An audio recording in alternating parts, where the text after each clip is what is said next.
बाबा आज संडे अच्छी कौन खाइबा? कौन खाइबो? हाँ माछ माछ तरकारी। माछ तरकारी खाइबा? मोर पार्टी माछ तरकारी कथा शुणी बो मार्केट जाई माछ आनी माछ भाजी माछ तरकारी करने लगी पड़ी। माछ भजा देखी मत तो इच्छा है पखाड़ खाइबा कि बहुत दिन पर मु पखाड़ आज खाऊँ। पखाड़ सहित माछ भजा मत बेसी पसंद।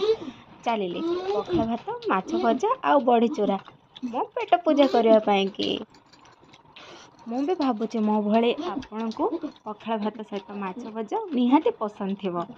जदि पसंद मत कमेंट रे निश्चिंत जनइबे। एति समय भितर बो मते कहला मसला रेडी करदेबा मो मसला रेडी करदेली। बो माछ तरकारी रे लागी पड़िला। मो पुओ ପାଇଁ जल्दी जल्दी व्यवस्था जल्दी जल्दी माछ तरकारी हेले जल्दी जल्दी खाइबो बोले कि काहेकि ना ताकू 12टा ରୁ 12:30 भितर खाइबार अछि।